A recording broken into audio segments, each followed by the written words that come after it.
in the first parak, Mishnah Yud Beis says, Hillel v'Shamai kiblu mehem. I'm skipping to Yud. I'm sorry. Hillel v'Shamai kiblu mehem.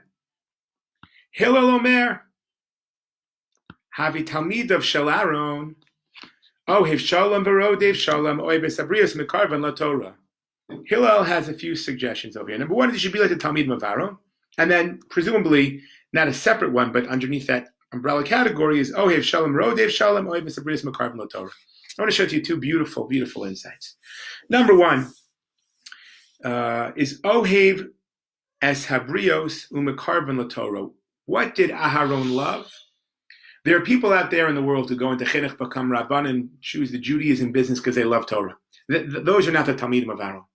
The Talmidim of Aaron are people who love people. Ohev esabrios mekarvim laTorah. Don't love Torah and bring people to it, but rather Ohev esabrios. Love people. Want to connect to people. And why is the natural next stage teaching them Torah? Lamashal, if you have a great joke, what do you want to do with it? Share it with everyone.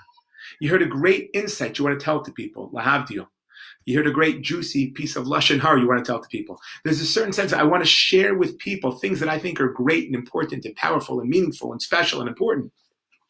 And perhaps there's nothing more special I have to me than Dvar Hashem.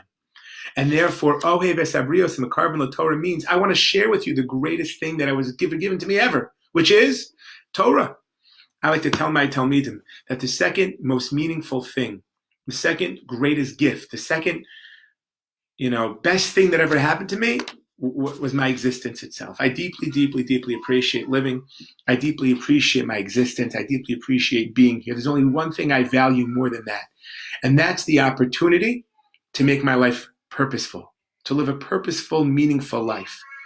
That's the only thing I value more than my existence itself. It's the purpose. And I can tell you how I know that. Because if I would have life without purpose, I'd be more than 50% unhappy. I would be very, very disappointed. That just reinforces the fact that I value purpose and meaning more than I value the life itself. And if that's the case, I think the greatest purpose one can have, the greatest meaning one can have is doing what the Rebbeinu Shalom wants. If God created the world, there's purpose to it.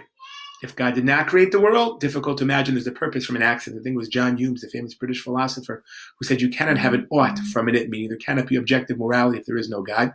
Similarly, there can be no purpose and be no meaning, deep meaning, if the whole world's just by accident. The only chance the world has of being purposeful is if God created it and stewed purpose into it. If that's the case, the greatest thing I have, purpose, I want to share with people. Karvan LaTorah is what I want to inspire people with. I once had a Talmud who told me, Chinuch is all about education and inspiration. I thought that was a great formulation. And that's what I want. I want to share and offer people the greatest opportunity out there to inspire, to educate, because I think the most meaningful thing out there is Torah. And I'd love to share with you what I find so truthful and beautiful and meaningful and purposeful. And that's, I think, what Hillel's telling everyone, to be like Aaron, having me Talmidim Shalarim. It's true, Ohev Shalom V'Rodev Shalom, but additionally, Ohev Esabrios Mekarvan LaTorah. Now, I spoke about the second half of the Mishnah first. Ohev Esabrios Mekarvan LaTorah. I had to share that first. I couldn't wait. But the first half of the Mishnah is interesting also. Ohev Shalom V'Rodev Shalom. How did Aaron illustrate his ahava for Shalom, his love for Shalom, and how he was Rodev Shalom? So Rashi and the Rambam, they both have many examples out there. And the examples that we know, many examples where Aharon would run after one person. Reuven and Shimon got into a fight. He'd run over to Reuven and he would say, Reuven, Shimon's so upset. He's so disheartened. He's so deeply, deeply, disappointed. He's crushed. He didn't want to get into a fight with you. And they'd run over to Shimon and say the same thing back. Reuven, oh God, his fight really just got him down. He didn't want to fight. He feels bad. He said such sad and bad things. He feels bad. He's really regretful. He wants to, and then when Reuven would see Shimon and Shimon would say Reuven, they'd make up and they'd move on with life and they'd be happy again. Mm-hmm. One may wonder, how many times can Aaron pull off that move? Meaning, how many times can you get into a fight with someone? And every time Aaron comes over to every person who ever fought and say, oh, they're Shimon and the Reuven, they're upset. They're no longer upset. He feels bad. He's regretful. He's remorseful. At some point in time, you say, come on, Aaron, isn't this just you saying that? Like, how was Aaron continuously successful when l'chora that it's almost impossible to be so. What was Aaron's trick? How did he do that? And what I'd like to suggest is both, I think, reflective of Aaron's personality as well as an insight for people in general, particularly after fights. Once you understand where the other person is coming from, the anger subsides significantly. In other words, this person wronged me. Why'd they wrong me? I don't know why they wronged me. They're a jerk, and they're obnoxious and selfish and greedy and condescending and loud, and how dare they, and who are... Oh, I didn't realize, you're right. And then all of a sudden we have a conversation, we speak about it afterwards, and they say, well, Reuven's upset at Shimon is a jerk, he's upset and condescending, etc. And Shimon says, like, well, from my perspective, let me show you how I see things. And all of a sudden, Reuben's like, I didn't see things from that perspective. Now I see it, it bothers me less so. Or even if it's equally wrong, but Reuben's like, you're right, Aaron. Aaron comes over to Reuben and says, Shimon's really struggling. He and his wife are not getting along. There's serious shalom bayis problems. It's natural. And Reuben's like, you want to know what? I get it. Or he's suffering tremendously financially. He sees an incredible amount of stress. And of course he's cheap. And Reuben's like, you're right, it's not right, but at least I get it. Once you begin to understand where the other person's coming from, we're no longer as angry at them. Once we realize, oh, you felt you were getting shortchanged, now I see your perspective.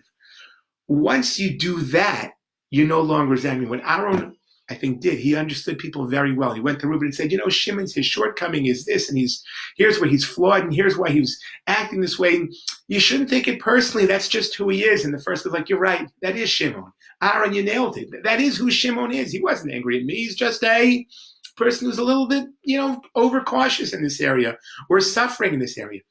And I think that's how Aaron made peace. He understood people very well. And the more we understand each other, the more we are forgiving of each other. The less we understand each other, the more fearful, the more protective, the more quick we are to anger. And it could be that's exactly what Aaron knew about people, understood people, and how he used to make peace with one another. And that's, I think, really what's going on in this Rashi.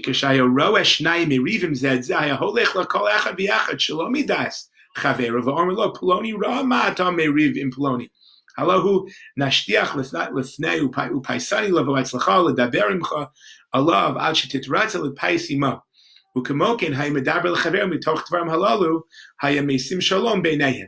How are you mifayeh someone? How do you create like appeasement? The answer is you share with them what they need to hear. I think that's exactly what Aaron did. He understood people very well. And that, frankly, was Aaron's strength. Aaron's strength was he was a koach, very, very talented, uniquely gifted in his ability to understand people. Many Mefarshim even point out that Aaron's strength was his weakness. We read a few parshios ago the story of the Pirkei Egel. Aaron's love for people and understanding of people may have led him to succumb to his own Yetzer Hara. His strength was his weakness. Aaron may have sinfully taken involvement in the Pirkei Egel because he loved working with people. He wanted to understand, he wanted to express it, he wanted to work with them. By contrast, Moshe took the luchos and smashed them on the floor. Moshe was less about, let me understand where you're coming from and work with you on that level. Moshe was like, this is truth, this is emes, this is what's right. And Aaron's much more about working with people. And that's why when Moshe was gone, Aaron flawed in this area. It may also play out in how he listened to Miriam's Lashon Hara. Miriam tells Lashon Hara about Moshe, and opposed to maybe cut her off. Aaron's like, I understand where Miriam's coming from. And there's a downside to Aaron's strength.